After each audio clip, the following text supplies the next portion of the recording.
Hi, I'm Rob and welcome to another TW White & Sons video review. We have here a Mazda CX-30, Mazda small SUV.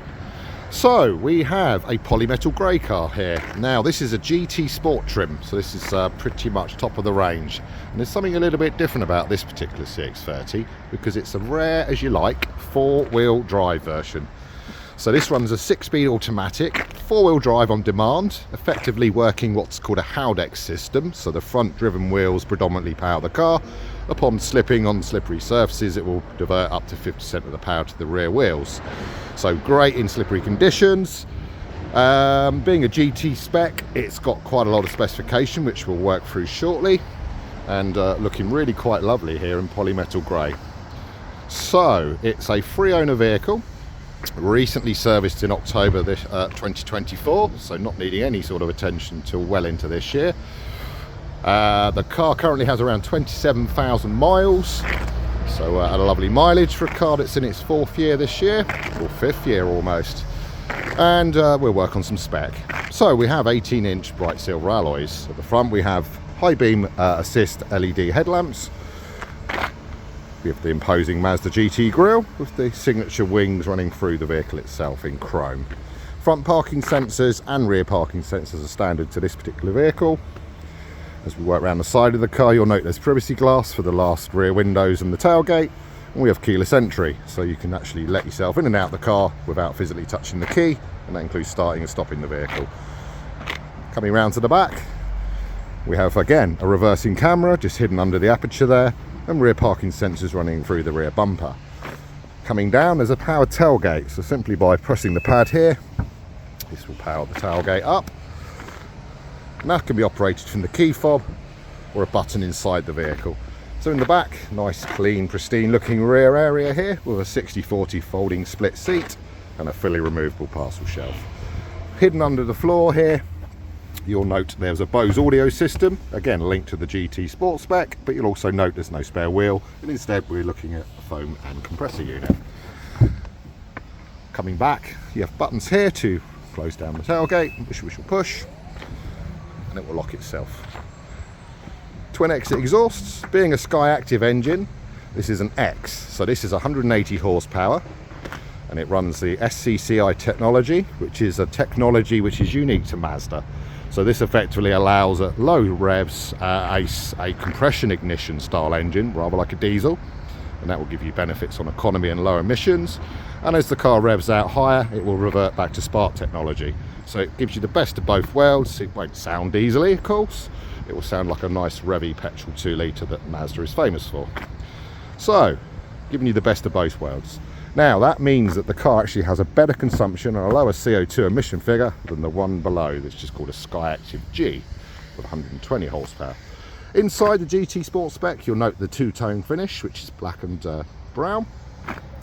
Centre armrest with drinks holders, and of course Isofix for children's safety seats. That's on the 2 outer seat benches. And again, original Mazda mats in here. You have the brown contrast onto the door, and that carries on to the rest of the interior of the theme. Keyless entry, a little button there which you touch to let yourself in and out the car, which would also power out the mirrors at the same time. The mirrors themselves house the indicators. Coming into the GT Sport here, we have all your main controls for windows and mirrors, BOSE audio, and of course electric driver's seat. Now that also has the function of 2 memory positions which are featured here. That will link the seat and the mirrors together. Steering wheel is fully adjustable for reach and brake, and it's got a very nice leather rim, nice and thin to hold, unlike BMWs which are chunky and require large hands. Again, the brown theme runs through the centre of the car and on top of the dashboard itself. So the two-tone black-brown looks pretty smart. So hopping on into the car, we'll power it all up, show you some more features. When you're ready to start a CX-30, this is an auto, so your foot hard on the brake, that engages the green button, and then away you go. That will power the dash up. You'll note the middle dial is a digital display, the 2 outer dials are analog. So coming across, first up we're going to look at the head-up display, which is there just on the other car there, showing 0 and 30 for the road speed as you leave the showroom here. Coming across, we have the tablet display linking to Mazda's multimedia controller there. Now this is capable of running Apple and Android. What you'll simply do is plug into the USB port there, find a home for your phone in front maybe, or just there, and that will give you Apple and Android. Mazda provide their own mapping, so using the multimedia controller, there's a quick access button just on the top right, and that will bring the Mazda mapping up. Coming back into the multimedia controller, press the home button, and then you're presented with communication, which will allow you to pair your phone. So that will stream music and add phone data into the tablet, but won't allow Apple and Android. It needs to be a cable at this age of that CX-30. Coming down into media, so press the button there, and that will present you with a digital radio display. And of course there are other sources, so that would be FM and AM, Bluetooth, and then once plugged in, you'll be able to bring your Apple and Android. And it says disc, because this car has a CD player. Sorry.